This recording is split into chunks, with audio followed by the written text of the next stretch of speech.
YouTube amanhã. Maravilhoso, maravilhoso, professor. É. Tudo bem O- por aí? Aqui em São Paulo chove hoje, conexão de internet levemente oscilante, viu, é. gente?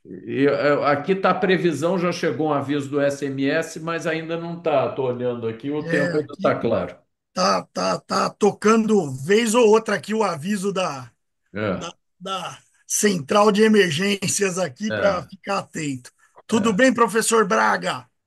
Bem, querido, bom te ver, viu? Obrigado aí Bom, por fiquei atender o feliz. convite do professor Jorge. Imagina, fiquei muito feliz, viu, professor Jorge, professor Braga, pelo convite. Queria agradecer enormemente. Alegria toda nossa. Falar que hoje, realmente, o acadêmico de medicina, Felipe Favoretti, diretamente lá dos anos 2000, realiza um sonho, viu, professor? Ah, que alegria nossa, Felipe. Fiquei Você feliz. já somos amigos de Instagram, não é Com isso? Eu te certeza, com sigo, sou teu certeza. fã e hoje vamos tê-lo aí. E vários, quando receberam o convite, disseram vai ser imperdível, que o Felipe Não, é vai. especial. Tomara que consiga cumprir aí. A- Não, com a- certeza. Arrisca o convite, professor. Ele criou, professor, uma estrutura interessante chamada Paternatal, que é o programa do pré-natal do Isso, parceiro. eu vejo no Instagram isso. Muito É. bacana. E ele, a despeito de ser um ótimo GO, ele é um clínico muito potente, sabe? Então, quando tem os problemas clínicos, os problemas da Paulista se dividem em clínicos e cirúrgicos. Quando tem os problemas cirúrgicos, o Rony é que resolve. É Quando o tem os Rony, problemas isso. clínicos, é o Felipe que resolve. Isso na Paulista, isso no Einstein também, né, Favorete? É Também, onde tem os também. problemas que resolvem respectivamente. E o Felipe fez uma parte de clínica importante, ainda que seja um obstetra dedicado, né? Você tem muitas lembranças do Camano, Felipe? Ou suas lembranças mais fortes já são com o Moron? Eu tenho lembranças muito queridas com o professor Camano. O professor Camano, quando eu entrei na GO mesmo, ele já era o professor aposentado, né? Já era o professor Ah, Moron o titular, mas o professor Camano, ele foi muito presente, muito ativo, mesmo depois de ter aposentado durante muitos anos aqui. hum, E um detalhe, viu, o Braga? A última tese que o professor Camando leu foi a minha. Então, isso é é. uma coisa de muito carinho, assim, eu me sinto muito feliz de ter conseguido defender o doutorado que o professor Camano tanto queria, né? Mas Então, ao nem mencionar o Moron, significa que você não teve proximidade com ele por ele ser da fetal e você ser da clínica, e aí você professor ficou Moron, mais, ou você ficou imagina, mais na tutela da professora Rosiane. imagina, eu fui da equipe do professor Moron no Santa Joana, na Promatre, eu vi as Sim. pacientes de pós-operatório de cirurgia fetal, fui e Tá, sou muito próximo dele ainda, viu? tá bom, tá bom. Mas realmente, ele orienta mais a parte de medicina fetal e realmente a minha área é um pouco mais tendenciosa para a mãe, né? Para As clínica obstétrica. comorbidades maternas, é. Tá bom. Mas Pro- imagina, o professor Moron. Professor, acho que o senhor tem aí a. Vamos começando então, né? Que já são 6h05. E o Felipe, sugerido aqui pelo nosso querido Braga, que meu braço direito aí nessas sessões. Essa sessão, Felipe, começou como uma sessão para os pós-graduandos da PUC, aí resolvi abri-la e hoje a gente tem aí um público realmente muito diversificado. Temos aí, como você está vendo, o nosso querido professor Benzecri, e, como ele, diversos outros colegas que prestigiam, porque a gente sempre aprende. Eu acho que essa sessão é uma grande oportunidade para sabermos das novidades. Então, sem mais delongas, eu te dou a palavra, te agradecendo estar aqui conosco. E esse assunto é um assunto desafiador, especialmente para um obstetra, mas como o Antônio já antecipou, os seus predicados vão muito além da obstetrícia tocúrgica. Então, com a palavra. Bom, boa tarde, boa noite a todos, né? Eu me sinto honrado pelas palavras aí do professor Rezende, pelo convite, né? Em nome aí do professor Braga, muito obrigado, professor. Cumprimento a todos os presentes. E o tema que me pediram para falar é um tema por mim muito querido, né? Cardiopatias maternas. Eu fiz uma apresentação e ia compartilhá-la aqui com vocês.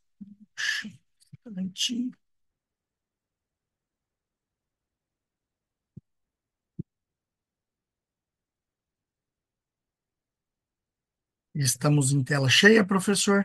Não estamos. Agora sim, Sim. perfeito. Então, eu agradeço a todos em nome das instituições aí que eu represento. Então, primeiramente a Unifesp, onde eu fiz grande parte da minha formação como residente, depois como médico assistente. Atualmente sou o obstetra responsável pelo ambulatório de cardiopatias na gestação do Departamento de Obstetrícia da Unifesp e me encontro na coordenação da saúde da mulher também da Unisa, né? Podemos dar início então, professor? Então, vamos Perfeitamente. começar sem mais delongas, né? Alguns dados, né, sobre cardiopatia e gravidez aqui na Unifesp, na Escola Paulista de Medicina, no Hospital São Paulo, que é o nosso hospital escola. Então, aqui no nosso departamento de obstetrícia, a incidência, né, de doença cardíaca na gravidez varia em torno de 1 a 4%, né, e não só aqui, mas como em boa parte do mundo, a cardiopatia é a principal causa de morte materna indireta, né? Essa é a nossa última publicação aqui de livro, né, da, da Unifesp, a gestação de alto risco, assim como é um prazer falar que eu faço parte do Resende. Eu acho que eu tenho que mostrar os livros da instituição que eu também faço parte. O capítulo de cardiopatias eu fui responsável por escrever junto ao nosso cardiologista, né, que é o professor Daniel Boyle. Então, cardiopatias reumáticas ainda são as mais frequentes nos países em desenvolvimento, sendo que o modelo clássico da cardiopatia na gravidez ainda é a estenose mitral, né? Claro que isso está mudando, não só a mortalidade materna vem mudando, mas também a cardiopatia vem mudando, né? E aqui eu não posso falar só de morte, né? Mas no seu, como é que eu vou falar, espectro, né? Então, ali em vermelho, a gente tem as condições de morte materna e a ocorrência de near miss, né, que é aquela quase perda, né, com aquelas situações realmente graves. A mortalidade materna é de notificação compulsória, óbvio, né, tem um campo dentro da declaração de óbito para a gente falar sobre isso, mas o near miss e a morbidade não. Então, a morbidade materna, né, e a mortalidade formam, né, essa coisa de morbidade materna grave, e foi o assunto, né, o tema de estudo do meu mestrado e meu doutorado. Eu vou trazer alguns dados aqui para vocês. Bom, quando a gente fala, né, de quase morte, near miss, eu quis trazer um exemplo prático, né, daquela situação que a gente conversou, né, o que seria o protótipo da cardiopatia na gestação, a estenose mitral reumática. Então, é uma situação que, na maioria das vezes, a paciente já conhece, então, pré-existente. É durante, né, a gestação, essa paciente, pelas sobrecargas impostas na gravidez, ela desenvolve uma condição potencialmente ameaçadora à vida, que aqui, por exemplo, seria uma congestão pulmonar, um edema agudo de pulmão, e que, se não adequadamente tratado e manejado, poderia, por exemplo, evoluir, né, para insuficiência respiratória, com necessidade de intubação orotraqueal e ventilação mecânica, caracterizando aqui o que seria o NIRMIS, né? Então, condições pré-existentes, condições potencialmente ameaçadoras à vida e NIRMIS, o NIRMIS sendo o extremo desta morbidade. Bom, Tivemos aí há bons 15 anos atrás a Rede Nacional de Vigilância à Morbidade Materna Grave. É uma rede que a Unifesp fez parte, eu pude derivar daqui alguns dados para o meu mestrado. E o que que eu quis trazer, né, de morbidade, por que que esses dados importam, né? Essa é a publicação, envolveu, né, um estudo multicêntrico com 2.700, quase 300 cardiopatas, né? Lembrando que a cardiopatia não era o intuito inicial, foi uma análise realmente de subgrupo, né?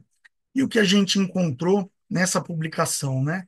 Que uma paciente cardiopata, quando ela engravida, se a gente olha aqui, ó, cardiopatia sim, NIRMIS, né? Morte materna e NIRMIS materno, ela tem uma chance, né? De 5% quase de mortalidade materna no Brasil, né, e 15% de chance de evoluir com NIRMIS. Então, dá uma soma de quase 20%. Uma em cada cinco gestantes cardiopatas ou morre ou quase morre, né? O que traz uma razão de prevalência aí para a morte materna, quando comparadas a outras situações de alto risco, de quase 4 vezes e o dobro da razão de prevalência de NIRMIS. Mas por que que isso é importante falar, né, num, numa plateia, né, de obstetras, né? Eu peço que vocês prestem atenção para essa relação NIRMIS-morte materna, que é de 3 para pacientes cardiopatas e de 6,5 quase para pacientes não cardiopatas. O que significa essa relação? Que a nossa qualidade na assistência à cardiopatia ainda é inferior a outras situações clínicas. Então, realmente, a cardiopatia dentro do alto risco caracteriza um subgrupo de alto risco. Enfim, vamos seguir. Eu sempre falo, né, que gravidez é uma caixinha de surpresas, né? E dentro dessa caixinha de surpresas, a paciente sempre quer saber alguma coisa. Então, a primeira coisa que ela quer saber é como vai ser minha gravidez. A segunda interrogação e maior, talvez como vai ser o meu parto. E a terceira, né, e o meu bebê. Então, vamos começar respondendo aqui um pouquinho das dúvidas que essa paciente cardiopata ela habitualmente tem quando ela chega no consultório, no ambulatório, né, em geral de alto risco de universidades referência. Então, gravidez. Então, a gente sabe, né, que na gravidez elas sofrem modificações hemodinâmicas, né, a mãe, que são substanciais e progressivas, e dentre essas a principal é o aumento de 30 a 50%, né, do débito cardíaco. E esse aumento do débito ele é conseguido num primeiro momento, mais cedo na gravidez, com aumento da força contrátil, então é como se ela tivesse um aumento na força de ejeção, né? Que é quase equivalente ao que a gente tem, por exemplo, no esporte, né? Então aquele coração bate e ejeta bastante. E num segundo momento, além de ejetar bastante, ele bate mais. Então você tem, em especial no final do terceiro tri, um aumento na frequência cardíaca. Tudo isso, né? Óbvio, a gente fala que coração de mãe sofre, mas até um coração de mãe que não tinha cardiopatia pode levar à descompensação ou até mesmo ao surgimento, né, de doenças que são específicas ou próprias da gestação. Bom, essas modificações, elas não são estanques durante a gravidez, então, óbvio, aqui está um gráfico clássico, né, com as modificações de frequência, de pressão arterial, né, com volume plasmático, débito cardíaco, e suas alterações durante, né, o período da gestação, com o progredir das semanas. Então, quando você atende uma paciente que foi encaminhada por cardiopatia, é fundamental entender em que momento da gestação essa paciente está. Porque no final do primeiro trimestre é improvável que a descompensação dessa paciente seja de natureza cardíaca, embora essas modificações já existam. Durante o segundo trimestre, quando realmente a gente observa, né, a curva ascendente do débito, e principalmente no periparto e no puerpério, aí sim, essas modificações são muito marcadas e não é rara a descompensação. Bom, professor Braga, professor Jorge, eu vim entremeando alguns casos aí, né, para trazer um pouco de ilustração, né, a essa discussão tão teórica, né? Então, ó, esse é um caso aqui da Unifesp, né? Uma senhora de 26 anos, primigesta, vem encaminhada, então, para o nosso pré-natal da cardiopatia, então, com 18 semanas. O motivo de encaminhamento foi insuficiência cardíaca, né? Ela estava numa classe funcional naquele momento já avançada, classe funcional 3, que é dispneia aos mínimos esforços, né? No exame físico, essa paciente tinha um Rouflat diastólico clássico, feita então a hipótese de estenose mitral de natureza reumática. Ela foi internada para compensação clínica, submetida a um ecocardiograma. Esse ecocardiograma mostrou, né, a clássica estenose mitral reumática com uma área valvar de 0,9. Então é simples de entender. A área mitral tem que ter acima de 2 centímetros quadrados, né? Quando é entre 2 e 1,5 é uma estenose leve. Quando é entre 1,5 e 1 é uma estenose moderada, e abaixo de 1, uma estenose grave, né? Então, estávamos diante de uma estenose mitral grave, que é uma doença, uma lesão que limita, né, o fluxo, o débito cardíaco. Então, essa paciente ainda tinha uma pressão de artéria pulmonar, né, estimada em cerca de 40, então uma hipertensão pulmonar ainda leve, e ela tinha um score de block que era favorável. O score de block é um score que os hemodinamicistas utilizam para avaliação da valvuloplastia. Então, essa paciente tinha um score favorável. Ela foi submetida a uma valvuloplastia por balão, procedimento via hemodinâmica, né? Com a realização de um ecocardiograma após, com essa área de 1,7 centímetros quadrados, então de 0,9 para 1,7, normalização da pressão de artéria pulmonar, e sim, parto normal no termo, óbvio, tomando devidas, é, os devidos cuidados, tanto para analgesia de parto, quanto para evitar a hipervolemia, quanto para antibiótico terapia devido ao risco de endocardite. Então, aqui já um primeiro caso ilustrativo de parto, né? Um caso geral, quis trazer um primeiro caso como se fosse o exemplo aí da cardiopatia reumática no Brasil. Bom, como é que a gente sabe se é uma cardiopatia leve, uma cardiopatia grave, né? Como que a gente prediz esse risco dessas tão diferentes situações clínicas durante a gravidez? Então, a gente tem scores de risco, professor Antônio Braga, professor Jorge, eu tomei a liberdade de olhar, né, no Resende atualmente. Essa é a classificação de risco utilizada também no Resende, é também a mais indicada na atualidade, é a classificação OMS modificada para cardiopatia e gravidez, que vai o quê? De OMS 1 a OMS 4. E para cada classe, né, dessa estratificação de risco, a gente tem o quê? O que é esperado quando a gente fala em mortalidade materna, falência cardíaca, taxa de cesárea, né? Enfim.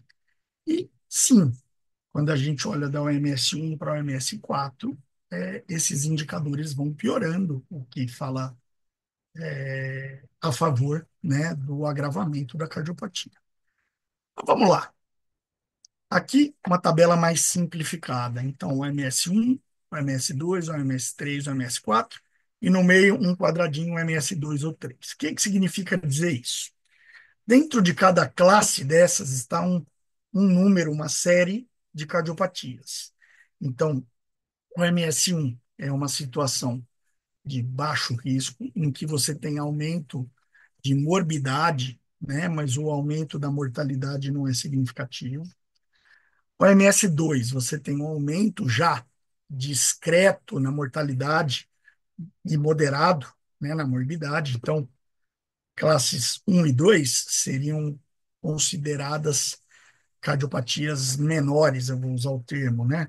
Cardiopatias em que a situação clínica ainda é um pouco mais favorável. O MS3 é uma situação em que você tem aumento de morbimortalidade significativo, e o MS4, situações de extremo alto risco, né? Onde a gravidez é contraindicada, né? Então, OMS 3 e 4 seriam aquelas cardiopatias de maior risco, né, de maior gravidade. No meio de tudo, a gente tem o OMS 2 ou 3, ou 2/3, onde além da lesão cardiológica, você tem que avaliar o quê? O indivíduo como um todo, né? Então, aqui você, em geral, tem a lesão que não é tão bobinha para ser um 2 e nem tão grave para ser uma contraindicação formal à gravidez, né? A OMS 2/3, na população atual, né, aqui na Unifesp, é a que mais tem indivíduos, né? Então, é aquela Marfan que não tem dilatação, mas que não pode falar que não vai ter problema, são doenças valvares, que não são a estenose mitral ou aórtica tão grave, mas que não são, por exemplo, um prolapso de válvula mitral, sabe? carece carece de um estudo um pouco maior e conhecimento, né, dessas pacientes durante o pré-natal, para ser classificado em 2/3. E como que a gente faz isso, né? Ideal, no mundo ideal, né, a gente faz a análise pré-concepcional do risco daquela mulher. Então, por exemplo, eu gosto de citar a Holanda como um exemplo. A Holanda é um país que consegue ter muita estatística, né, e acompanha de perto, desde o nascimento daquela mulher eventualmente com uma cardiopatia congênita até o final da vida. Então, eles têm uma série, um longo segmento dessas pacientes. Isso seria o ideal, né? Então, a gente faz análise do risco, a gente suspende medicações teratogênicas, como, por exemplo, o IECA ou bloqueadores dos receptores de angiotensina antes da mulher estar grávida. A gente avalia, por exemplo, se a lesão que a paciente tem é passível de tratamento. Então, olha, imagina uma paciente com uma estenose mitral grave, como foi o nosso exemplo do caso 1, a gente faria uma cirurgia prévia, corrigiria a válvula e ela engravidaria no momento posterior, no momento ideal, né? Mas, de novo, isso é o mundo ideal, né? No mundo real, como que é feito, né? No mundo real, infelizmente, elas chegam grávidas sem ter tido essas orientações prévias, né? Então, caso a gravidez não tenha sido planejada e a maioria engravida sem querer, né? A gente conduz, então, a avaliação do risco, é classificando essa paciente em dois grupos, basicamente. Então, são aquelas pacientes clinicamente estáveis ou o MS1, 2, 2/3, né? E pacientes mais graves, né, com disfunção ventricular, aquelas pacientes em classe funcional mais avançada, cianose, ou, por exemplo, com hipertensão pulmonar, ou mesmo que a paciente não tenha nada disso, que ela seja caracterizado como OMS 3 e 4, que são aquelas em que sabidamente há aumento do risco de morbimortalidade, né? Tendo a paciente uma gestação estável e sendo de uma classificação OMS favorável, né? A gente segue com manejo pré-natal conjunto aqui no Unifesp, junto da equipe da cardiologia que está junto conosco, né, no pré-natal. A gente estabelece um plano de cuidado que significa onde ela vai nascer. Será que pode nascer numa maternidade ou será que tem que estar num hospital geral? Né? A gente realiza a IECO conforme a necessidade, né, da evolução, conforme o conhecimento da evolução daquela lesão na gravidez. Programa ou não eco fetal a depender da natureza da cardiopatia. Se for uma cardiopatia congênita, tá aí, a gente faz agora um pouco mais tarde, entre 24 e 28, o eco fetal, né? Plano de parto por escrito, então a gente, sim, explica para a paciente, se ela for nascer num, num, numa maternidade ou num hospital secundário, as necessidades, às vezes é só uma lesão reumática menor, que precisa só fazer profilaxia para endocardite. A gente reserva, né, para essas pacientes o cuidado de não deixar chegar tanto no pós-data, né, de 41 semanas, a gente tende a internar um pouco antes e a gente guarda as indicações de cesárea só pelas indicações obstétricas. Tá? Pacientes OMS 3 e 4, ou aquelas que têm algum desses, né, comemorativos, cianose, disfunção ventricular grave, que em geral estão incluídas nessas categorias, a gente precisa considerar, se a gestação não foi planejada, né, a interrupção da gestação. Quando a gente fala em interrupção da gestação, no Brasil, a gente está num momento delicado, né, mas pensando em salvaguardar a vida dessa paciente, visto que nas categorias 3 e 4 elas têm um aumento comprovado de mortalidade. Então, né, consta em lei a possibilidade de interrupção visto o risco materno. Se essa paciente teve uma gestação que foi planejada ou se é desejada e ela não deseja interromper, óbvio, o segmento dessas pacientes é feito aqui conosco, né, no Centro Terciário, na Escola Paulista. Eu boto aí especialistas em medicina materno-fetal, mas tem cardiopatia congênita, que cada vez é um quebra-cabeças entender as correções, né? E aqui, o momento do parto não é dado tanto pela idade gestacional, mas pelo status clínico da paciente, sendo que a cesárea pode realmente ser necessária em algumas situações, né? Insuficiência cardíaca com intolerância ao repouso, a paciente que tem hipertensão pulmonar, né, como é um caso que a gente vai internar para interromper amanhã, enfim. Classificação de risco, ideias sobre segmento pré-natal, mais ou menos essas são as diretrizes aqui da Unifesp, e essas diretrizes estão indo mais ou menos de acordo, né, com o Departamento de Cardiologia da Mulher da Sociedade Brasileira de Cardiologia. A gente tem um relacionamento estreito, né, como vocês vão ver mais adiante. Bom, e o parto? Né? Falamos um pouco aí de OMS 1 e 2, bioobstétrica, OMS 3 e 4, a cesárea pode ser necessária. Uma das primeiras dúvidas que elas têm é, doutor, o meu parto tem que ser cesárea? Então, a gente vai desmistificar isso um pouco, tá? E o puerpério, e vamos colocar aí uma, duas, três pulguinhas atrás da orelha. É um momento muito delicado, o pós-parto dessas pacientes. Então, professor Antônio Braga, professor Jorge conhecem muito bem a professora Rosiane. A professora Rosiane foi a minha orientadora aí no mestrado e no doutorado. Eu pude escrever junto dela, né, na Comissão Nacional Especializada de Gestação de Alto Risco, a FEBRASM, em 2019, um artigo sobre o parto em pacientes cardiopatas. Atualmente, a gente fez uma revisão, né, dessas recomendações. Pode ser que em breve a gente tenha lançado um editorial sobre o parto em cardiopatas na revista da AMB, então talvez esteja para sair aí em algum momento, né?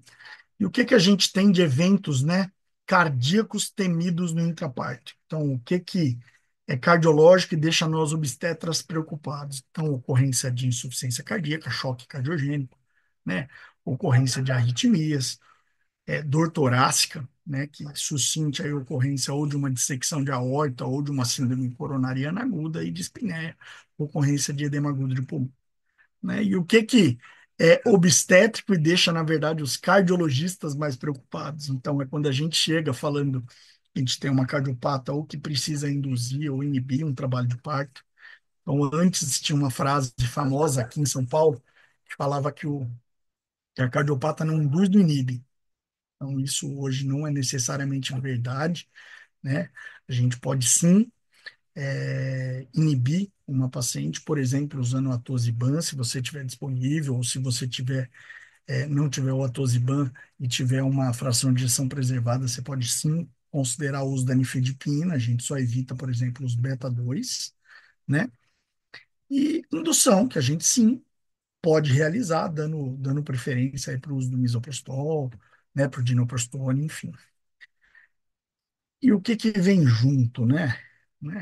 Você imagina uma paciente que já tem uma reserva cardíaca menor e que desenvolve uma pré-eclâmpsia, isso é um risco enorme, né? Paciente que é cardiopata e é anticoagulada, que tem risco não só de sangrar, né? Tá aí hemorragia pós-parto, mas também de trombosar, não só trombosar perna, fazer TEP, mas também trombosar a válvula e fazer AVC. Então, assim, fenômenos hemorrágicos e tromboembólicos são frequentes nessa população, tá? E quando que a gente tem o quê? Situações cardiológicas ou indicações cardiológicas para uma cesárea, que é real, né? Então, insuficiência cardíaca grave, quando eu digo grave, é aquela paciente que não tolera o repouso, né? Raiz de aorta acima de 45, em especial, né? Quando são pacientes com Marfan, curiosamente, né? E peculiarmente, a gente tem uma paciente com Marfan que está com 46 de raiz da aorta e não quis interromper a gestação, então a gente tem seguido de perto, né? E quando a aorta for normal, mas tiver casos de dissecção prévia, né? Que já diz para a gente que, embora a, a aorta seja anatomicamente no diâmetro normal, pode trazer o quê? Riscos adicionais próprios da doença naquele indivíduo. Formas graves de hipertensão pulmonar, a nossa tendência aqui na Unifesp é realizar um parto eletivo, cesárea, com programação de UTI, no puerpério, alta tardia, enfim, né? E a gente esquece, né, a ocorrência de trabalho de parto em pacientes sobre o uso de anticoagulante oral, né? Quando você está usando varfarina, Marivan, lembrar que essas medicações elas cruzam a placenta e anticoagulam o feto. Então, você reverte a anticoagulação da mãe, mas quando você faz o plasma, quando você faz a vitamina K, enfim, ou o concentrado, né, dos fatores recombinantes, você não reverte a anticoagulação fetal. Então, durante os fenômenos plásticos do parto, pode ter sangramento, sistema nervoso central é do concepto. Caso 2, um caso ilustrativo do meu plantão, é uma prime sem história de cardiopatia prévia, né, de termo, gestação. Durante o trabalho de parto começou a queixar de palpitação, né? Estava estável, né? A pressão não está ferida aí, mas estava ok. Ela não queixava de dispneia, vocês podem ver, a saturação estava boa. Não tinha dor torácica, mas ela falava, doutor, está palpitando, está batendo. E aí a gente monitorizou, e qual foi a surpresa quando a gente viu que uma frequência aí de 160, né? Uma paciente em trabalho de parto, uma arritmia, né? Então, aqui uma arritmia supraventricular, então, ou é um ataque supra ou uma FA de alta resposta, às vezes a diferenciação de uma e outra não é tão simples, né? Mas numa paciente estável, então a gente submeteu essa paciente à redução da frequência, ao controle da frequência com uso de beta-bloqueador injetável, metoprolol, e essa frequência primeiro reduziu, depois voltou a sinusal espontaneamente. Quando tem alunos, eu não sei se é o caso, professor Jorge, eu sempre pergunto, né, se essa paciente tivesse sinais de instabilidade, se ela poderia ter sido cardiovertida. E é importante, né, lembrar um fenômeno, né, de cardioversão, num episódio de cardioversão, a carga vai de uma pá para outra, né, do desfibrilador. Então, não tem transferência de carga elétrica para o feto. É só importante, óbvio, a gente lembrar de retirar cardiotocografia, porque faz alça e aí sim pode conduzir pelo feto. Então, no 1 eu me afasto, no 2 você se afasta, no 3 todos afastados, vou chocar. Lembrar que cardioversão tem que apertar o sync, né, um botãozinho do desfibrilador, para que o estímulo elétrico coincida com a fase do QRS, né? Quando você tem uma parada, aí não é cardioversão, aí é desfibrilação, e aí você não precisa apertar o cinto. Caso 3. Aí, quis trazer um caso bem ilustrativo, né? Essa é uma paciente que chegou no nosso pré-natal com 19 semanas, era uma primigesta. Essa paciente, ela internou no hospital para fazer uma colecistectomia, ela foi submetida à colecistectomia, vídeo laparoscópica, ela teve alta. Uma semana depois, ela retornou a esse hospital com muita dor nas costas e foi identificada, então, a dissecção de aorta. Olharam para a paciente, uma paciente alta, com vários estigmas fenotípicos do Marfan, falaram, olha, dissecção de aorta, essa moça deve ter Marfan, e tinha. Ela permaneceu internada bastante tempo, quando eu digo bastante tempo, quase 2 meses, e quando ela teve alta, para comemorar que ela estava viva, ela acabou engravidando. E chegou tardiamente no pré-natal, com 19 semanas, tá aí, ó. Tinha uma raiz de aorta ainda normal, 37 milímetros, porém, com antecedente importante de dissecção. Foi exposta essa situação para ela sobre o risco materno, lembrando, né, dissecção de aorta, coloca essa paciente um MS4 automaticamente, então ela tinha um risco palpável de morte durante a gravidez, né, e foi sugerida a interrupção, essa paciente não aceitou a interrupção, então procedemos ao pré-natal. Pré-natal que acabou culminando, né, com uma cesárea eletiva, que é uma daquelas indicações cardiológicas de cesariana, né, uma aorta de papel, como diz o nosso cardiologista. E aí, 37, 38 semanas, eletiva, notem o estigma na mão da mãe, ela tem aracnodactilia, né? Ela tinha uma miopia bem importante. E aqui do lado direito, né, no sinal da seta, como eu gosto de falar, tem lá o local onde a aorta dissecou, isso anterior à gestação. Não teve maiores intercorrências, né, na gravidez ou no puerpério, só cercada de muito medo e beta-bloqueada, né? Bom, falar um pouco mais de parto, né? Então, no mestrado, né, usando aqueles dados da rede brasileira, a gente teve 76% de cesárea entre as pacientes cardiopatas. E eu achava aquilo um absurdo. É um número muito, muito fora do que a gente costuma ver aqui na Unifesp, né? Então, agora, para o doutorado, eu me propus a estudar um pouco mais a via de parto em cardiopatas e usei, né, como parâmetro o estudo Nascer no Brasil 1, né? Nascer no Brasil 1, um estudo lindíssimo, né? Não sei se vocês, professores aí do Rio, conhecem o Marcos Nakamura, a Maria do Carmo Leal, mas são pessoas que eu tive algum contato, né? E são pessoas muito, muito agradáveis, muito estudiosas. Então, como a Unifesp né, um hospital público, eu usei dados, né, da classificação de Robson para hospitais públicos e taxas de cesárea respectivas, né? E aqui, em azul, né, pacientes de risco habitual do Nascer no Brasil 1, em laranja, pacientes de alto risco no Nascer no Brasil 1, em cinza, nossas cardiopatas aqui da Unifesp. Quando a gente coloca, né, para ver se havia diferença estatística entre o Nascer no Brasil e as cardiopatias aqui na Unifesp, a verdade é que não deu significativo, mas olhando o gráfico, a gente vê que muitas vezes aqui na Unifesp a gente faz menos cesárea que o risco habitual do Nascer no Brasil, o que, né, nos permite falar que aqui a gente segue a tendência a uma via obstétrica.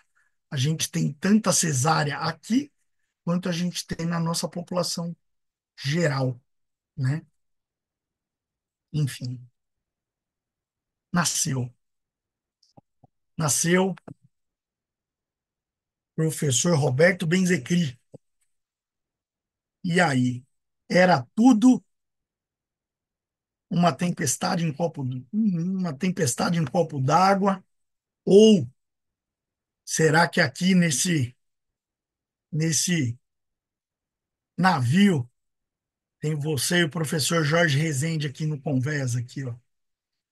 Então, eu costumo dizer que o pós-parto é realmente uma tempestade perfeita para paciente cardiopata, né? Porque soma-se a cardiopatia, alguns, vou chamar de agravos, como taquicardia, sobrecarga aguda de volume, tanto endógena, né, com a autotransfusão, quanto exógena, né, do uso de soluções ultrotônicas, por exemplo, né? A possibilidade de ocorrência de disfunção endotelial da pré-eclâmpsia, vasoconstricção, enfim. E aí eu sempre mostro, com muito respeito, né, os casos de óbito materno que a gente acompanhou devido à cardiopatia materna, né, nos últimos, agora já 17 anos, né? Então, são mulheres sempre muito jovens, têm 18, 17, 25 anos. A morte materna traz um fardo muito pesado, são muitos anos potenciais de vida perdido, né? Todos os casos que faleceram aqui na Unifesp eram classificadas como MS4, ou seja, tinham a gestação contraindicada, né, já de entrada, né? E todas faleceram exatamente no puerpério. Então, eu sempre dedico a elas a apresentação. Essas pacientes não são número, elas têm nome: Angélica, Tairene, Celina, enfim. Trago alguns outros casos para ilustrar, né? Então, arritmia e gestação, a gente viu o caso lá de um ataque supraventricular no trabalho de parto, mas lembrar que palpitação é queixa muito comum na gravidez, né? Aumenta, né, a frequência em 25%, em especial no final do terceiro trimestre. O achado mais comum no eletro é ataque sinusal, né? Mas muitas vezes a causa não é cardíaca. Então, São Paulo, né, não tem esse desagrado que seria o mar, né? Essa coisa horrível. Aqui tem frio de 10 graus, pelo amor de Deus. Então, as mulheres usam cachecol e essa chegou em pleno julho no ambulatório. Vocês notem que ela está com cachecol. E a causa, na verdade, da palpitação fica muito evidente quando você vai fazer o exame físico. Essa paciente tinha uma doença de Graves, estava em plena descompensação clínica pela tireoide, né?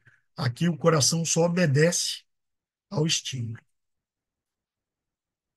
Um outro caso, né, lembrando que as nossas pacientes estão engravidando um pouco mais tarde. Então, essa é uma paciente oriental, 42 anos, né, também uma primigesta, que infartou com 24 semanas, né?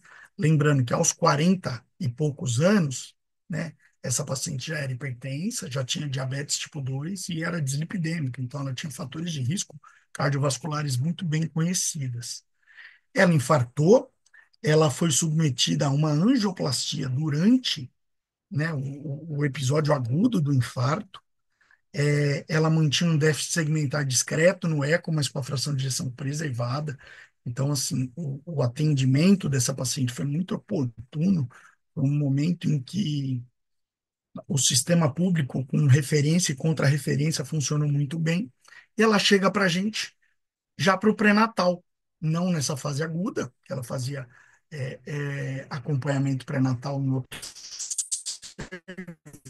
serviço, mas então, com 38 semanas e pouco, ela é submetida à indução, né, do trabalho de parto pela diabetes, que não estava tão fácil de compensar.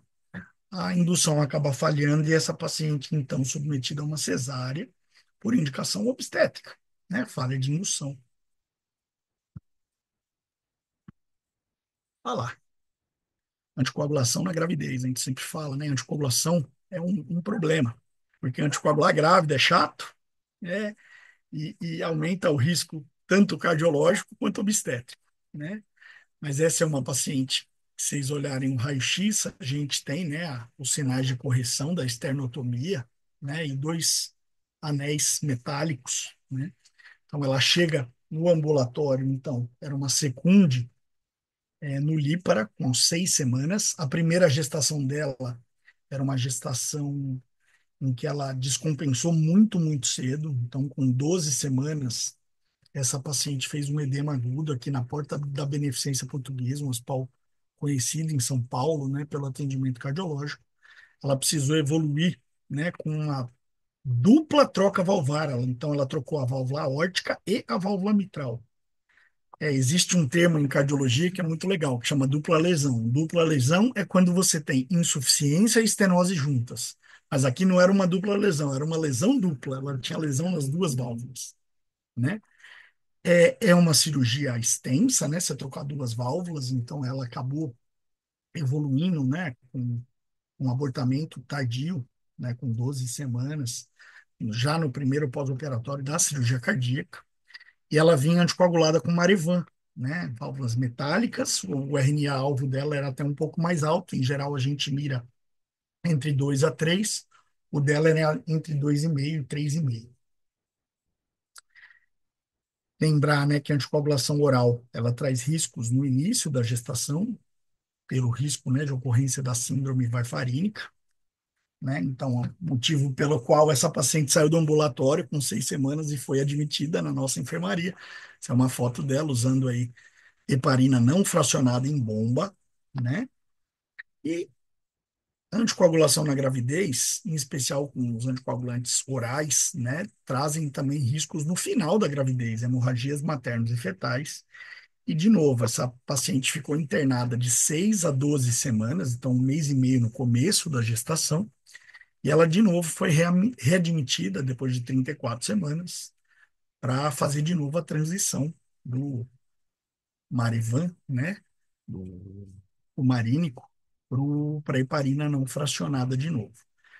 Aqui a gente ainda é um pouco conservador com o uso de heparina de baixo peso, porque a gente não tem disponível no SUS o anti-10 ativado, que é para a gente garantir que essa paciente estaria no nível terapêutico de anticoagulação, por exemplo, com a enoxaparina. A gente tem aqui é o TTPA, já propus aqui para o hospital, às vezes a gente consegue, às vezes não, mas eu sou até sincero, tem até um tempo agora que a gente tem visto mais válvula biológica que dispensa anticoagulação do que válvula metálica. Bom, quase terminando, né? Uma das últimas dúvidas que elas têm é doutor e o meu bebê, doutor e o meu bebê, e aí eu trago um caso, né, de uma cardiopatia congênita. Essa paciente teve 2 gestações conosco, acompanhada aqui no pré-natal. Ela é portadora de síndrome de Noonan. Síndrome de Noonan é como se fosse um Turner nos estigmas físicos, mas não é X0, né? Então é baixa estatura, tem essa alteração, né, no pavilhão auricular. Vocês notam que a orelha dela é um pouco diferente. Tem o cabelo de inserção baixa. Se vocês olham na figura aqui à direita, né, você vê aqui a cicatriz da esternotomia. Então, essa paciente já tinha sido submetida à correção de uma estenose pulmonar prévia, e essa é a lesão cardiológica mais frequente na síndrome de Noonan. E ela chega, na verdade, trazendo um ultrassom: doutor, meu bebê não está bem. Na verdade, era só um embrião na época, estava hidrópico. E sim, esse embrião evoluiu. Lembrando que Noonan é autossômico dominante. Então, quando você encontra um embrião que tem estigmas, você pode praticamente afirmar que ele também vai ter Noonan, né? Guarda essa orelhinha e eu quero que vocês vejam, né? Essa orelhinha do bebê. Então, sim, existem situações em que a herança da cardiopatia se mantém. Síndrome de Noonan é uma, a síndrome de Marfan é outra, né? Autossômica dominante. Então, a gente precisa, sim, explicar para a mãe que aquela situação cardiológica pode ser herdada, né? Ocorrência de cardiopatia congênita, em geral, é 0,5%. Então, a cada 200 recém-nascidos, um vai ter. Mas quando a mãe ou o pai tem uma doença cardíaca congênita, né? E a gente teve recente um pai com tetralogia de falo corrigido, né? Que sim, o filho herdou, né?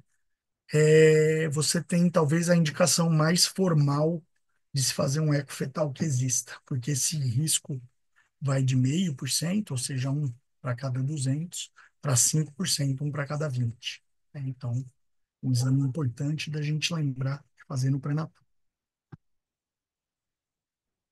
Para lembrar, pacientes OMS 3 e 4, elas estão incluídas, né, esse risco materno, né? Então, podem sim ser submetidas ao aborto, a interrupção legal da gestação. A gente teve aí, ó, nesses 10 anos de segmento, que foi o doutorado, né? Eu defendi no começo do ano 13 casos, né? A imensa maioria aí por Marfan ou uma doença aórtica, miocardiopatia peripática anterior, todas, óbvio, o MS3 e 4. E não adianta a gente pensar em interrupção se a gente não individualizar, né, na verdade, a contracepção, que é o principal, e é o que a gente precisa para reduzir morte materna no Brasil.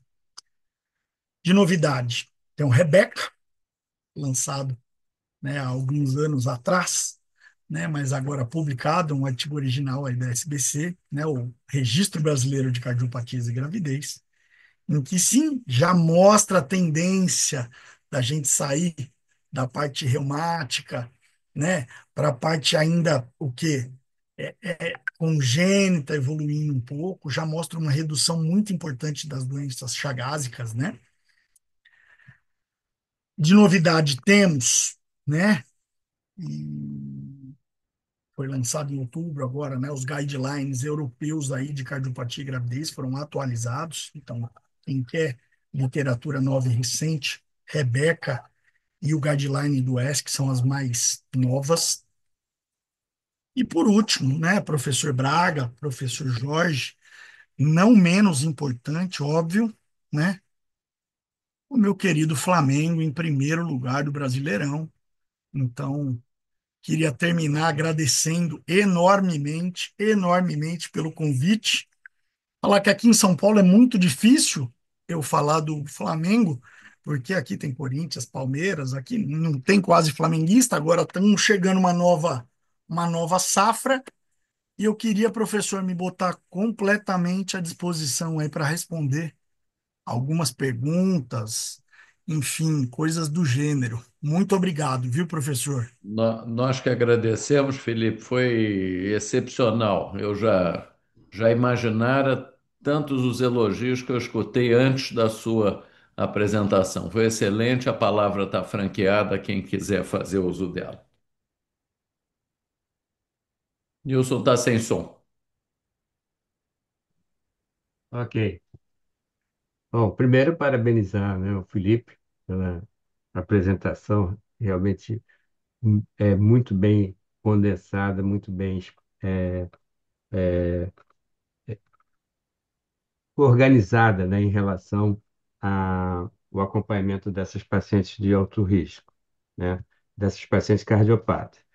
Eu queria saber, Felipe, aqui no nosso serviço, a UTI, né, cardiológica é em outro andar, né? Então, como é que vocês lidam aí com as pacientes que, por exemplo, têm indicação de indução do parto e essa vaga na UTI lá reservada para, na grande maioria dessas, muitas delas vão, né, necessitar no pós-operatório, né, de UTI, né?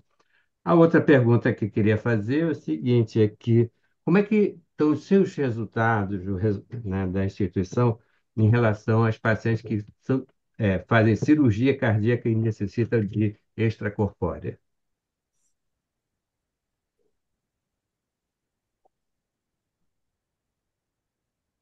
Professor Nilson, obrigado aí pelas perguntas. Induzir é sempre um problema, né? Porque Exato. a gente, indução a gente sabe quando começa, a gente não sabe quando termina, é isso. E a gente manda a solicitação de reserva de vaga. Então, assim, essa vaga, quando é a obstetrícia que pede, as gestantes hipoéperas têm prioridade na frente das outras pacientes. Então, eles já sabem, a vaga fica para nós reservada. A indução é feita na obstetrícia, no centro obstétrico, não é feita na UTI, Uhum. né? Em geral, essa paciente vai para a UTI, no pós-parto imediato, ou enfim, no momento que ela ficaria na recuperação pós-anestésica, o próprio anestesista leva ela para lá. É isso, professor. Não é fácil, mas é assim: a gente reserva e Exatamente. entra na frente É de uma quem tiver vaga com vaga. preciosa, né? É isso. As vagas aqui também não são fáceis de conseguir. Uhum, Quanto à sua outra pergunta, professor, que é a de circulação extracorpórea nas uhum, pacientes, o Daniel, que é o nosso cardiologista, ele tem uma experiência bem vasta em acompanhamento de trocas valvares na gravidez. uhum, É uma coisa que eu não vivi muitas vezes, eu vivi acho que 5 vezes nos últimos 15 anos, mas são sempre casos dramáticos, porque tá cedo para nascer, tá tarde para interromper. Então tá naquela fase de 23 semanas. exato. A gente procura equilibrar a circulação extracorpórea, então a gente fala para fazer uma circulação normotérmica, né? Lembrar que quando você bota paciente em extracorpórea, o fluxo deixa de ser pulsátil para ser em rolete contínuo. Exato. Então a gente alterna, isso na verdade não é a gente, óbvio, eu estou falando a gente, são as sugestões que a gente dá, né, para o perfusionista. A gente altera no Uhum. rolete entre rotações maiores e menores para tentar simular um pouco o ritmo pulsátil. Tivemos complicações feias, professor. Feto hidrópico, óbito fetal, tivemos hidranencefalia num feto. Uhum. Então, assim, os Não são bons, resultados né? são ruins. Exato. Sou sincero. De novo, isso quando a gente está nessa idade gestacional tão limítrofe, né? Resultados mais cedo eu não tenho para te falar, professor. Quando você faz a cirurgia, quando a necessidade de oxigenação fetal é menor, sei lá, primeiro trimestre, esses eu não tenho para te dar, viu, professor? Uhum. Realmente a minha experiência é um pouco mais tardia. É. Realmente é bastante difícil mesmo. Bons resultados nessas situações, né? Obrigado, Felipe. Imagina, professor, obrigado pela pergunta. Aranda quer falar alguma coisa, professor Benzecri? Quero sim. Sim. Professor É. Felipe, parabéns pela sua apresentação. Estou te conhecendo hoje. Você falou em termos de indução de parto na cardiopata. A pergunta é: eu fiz um curso com o professor Camano, né? O professor Camano foi na Santa Casa, lá com o professor Rezende. Eu sou bem antigo, né? Então, o professor Camano fez um curso de fórceps. A primeira pergunta que eu faço para você no momento do período expulsivo, usa-se o fórceps para evitar a sobrecarga no coração, já que nós temos um aumento de débito cardíaco, no momento expulsivo a gente tem um aumento de débito cardíaco, no pós-parto a gente tem um aumento de débito cardíaco também? Essa é a minha pergunta. E em relação à síndrome de Marfan, é só para comunicar que eu tive um caso, quer dizer, um caso que apareceu na Santa Casa, nós transferimos para a UERJ, mas infelizmente a paciente foi a óbito e fizeram uma cesárea pós-mortem, tá? Então minha pergunta é sobre o fósseis. Professor Aranda, obrigado. Eu também tinha essas dúvidas, viu, professor? Como eu disse, eu fui estudar um pouco da via de parto depois que eu vi 75% de cesárea. Acho que eu não dei resultados como de maneira geral, mas a cesárea em nossas cardiopatas foi 52%, a gente teve 48%, quase meio a meio, né? Um pouquinho mais de cesárea que parto normal. E desses 48%, 6% foram fórceps. Então, assim, depende do que a gente está falando. Se a gente está falando em especial o MS 1 ou 2, eu acho que a gente pode deixar, a paciente tem reserva, pode fazer força. O MS 3 ou 4, acho que abreviar o expulsivo ainda é interessante, né? A gente indica, viu, professor, analgesia, meio que como, não é nem como analgesia, é como tratamento para essas pacientes, né? Para não ter ativação simpática, para reduzir a dor, enfim. E quando a gente faz analgesia, já aumenta um pouco, né, o risco do parto operatório. Então, eu acho, eu desconheço hoje, né, uma situação clínica que tenha tanta indicação de fórceps quanto essa que a gente encontrou aqui. Me surpreendeu também, professor. Mas sim, o fórceps, e não só o fórceps, né? O vácuo também continua tendo seu lugar aí na tocugia desses pacientes, com certeza. Muito obrigado, professor. É, eu posso, Claro, posso falar. professor. Parabéns, Felipe. Realmente foi uma aula maravilhosa. Abordou todos os temas importantes. Mas eu, um pouco saudosista, lembro do professor Camano. Em 1962, quando eu fiz curso no Hospital das Clínicas, nos tornamos grandes amigos e durante a vida participamos de numerosas mesas e tal.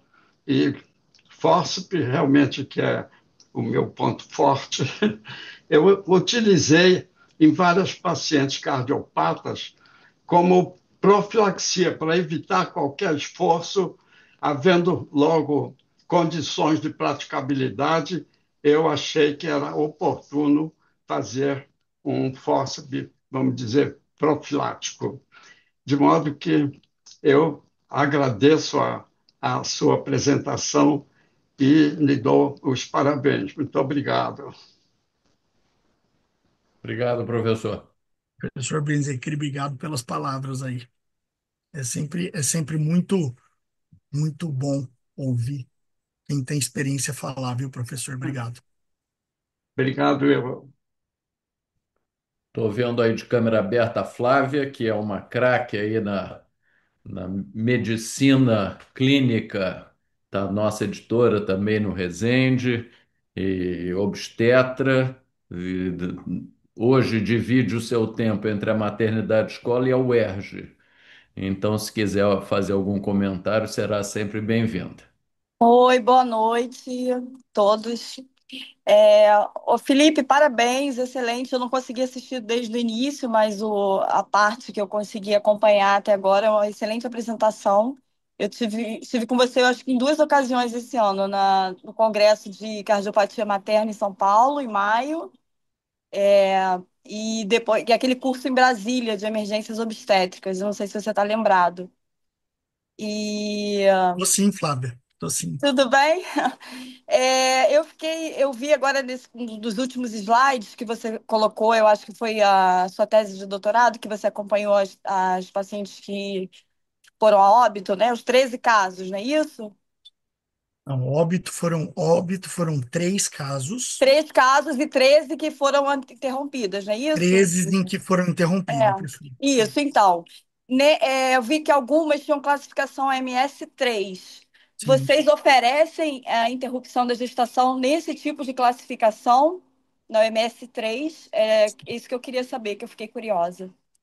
É, obrigado, Flávia. Eu lembro, óbvio que eu lembro. Aliás, foi muito divertido estar em Brasília, né? Foi Foi. bem interessante.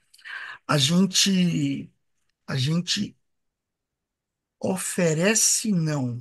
Oferece é uma palavra, acho que muito forte. A gente orienta, né? Por Uhum. quê? É comprovado, né? O MS3 tem aumento de mortalidade. Então, tem aumento de mortalidade. Então, se a paciente não é orientada, acho que está errado, o risco é dela, né? A gente oferece, mas, por exemplo, teve uma paciente que a interrupção foi por uma estenose aórtica grave.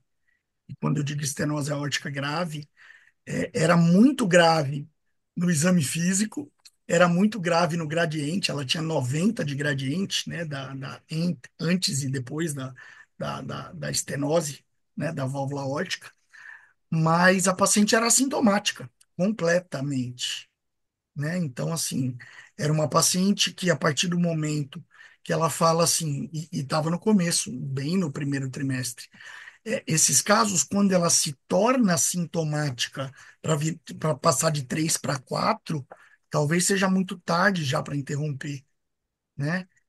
Oi, oi, oi, oi. Oscilou? Oi? Você me Uhum. ouviu, Mas Flávio? ouvimos, seguimos ouvindo normal. Então, assim, a diferença entre classe 3 e classe 4 às vezes ela fala, ai não, doutor, de ontem para hoje eu tô mais estranho, eu tô com um pouco de falta de ar. Então, sim, a gente orienta, viu, Flávia? E se a paciente é concordante, também é feito, tá? OMS 3 e 4. Óbvio, é, não basta isso. Tem uma aprovação da disciplina em questão, então, aqui para interrupção, se é cardio, o laudo da cardiologia, tem se, por exemplo, se é oncológico, como a gente já teve algumas interrupções para poder fazer aqui no rádio, enfim, é da oncologia, se é um caso de doença reumatológica grave da reumato e a obstetrícia. Sempre a obstetrícia dá, na verdade, o suporte obstétrico, mas as duas especialidades têm que estar Uhum. de acordo, viu, Flávia? Sim, a gente também aqui trabalha em conjunto com a cardiologia, né, para esses casos, mas é porque a gente classifica elas no início do pré-natal, segundo o critério do OMS, né? E o NIRA, ele altera, né, Sim. pode alterar à medida que a gravidez avança. E a gente não teve oportunidade, ou pelo menos não pensa em aconselhar, orientar a paciente no 3. Por isso que eu perguntei. A gente faz isso sim na classificação 4, isso é indiscutível, mas a 3 não. E aí eu queria, é uma experiência diferente, por isso que eu fiquei curiosa em perguntar.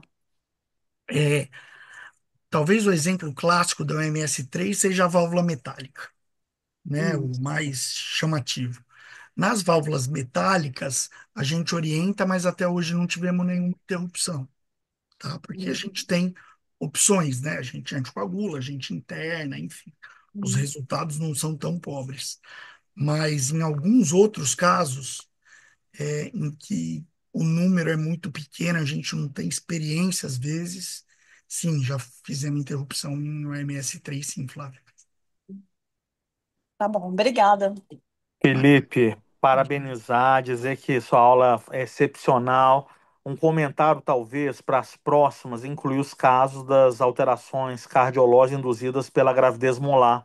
É um pouco associado ao hipertiroidismo, mas levando a alteração cardiopulmonar, vai levar edema agudo de pulmão.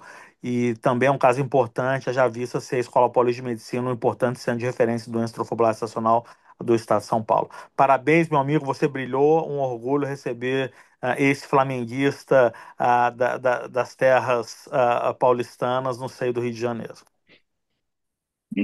Nem tão paulistanas, né? Lembrando que hoje eu sou paulistano, mas eu nasci aí em Vitória. Então, eu sou do, do Rio de Janeiro do Norte, eu vou dizer assim, né? Muito bem, Felipe. Ficamos encantados com a sua participação. Essa aula amanhã eu coloco no nosso canal do YouTube e aí depois você divulga aí para os teus pares, quem quiser assistir. Mais uma vez, muito obrigado por tudo. Dou por encerrada a sessão. Semana que vem temos programação com assunto importante e uma boa semana para todos vocês. Um abraço. Boa Querido, boa noite. Boa noite, tarde. amigos. Um Boa abraço. Obrigado. noite. Tchau.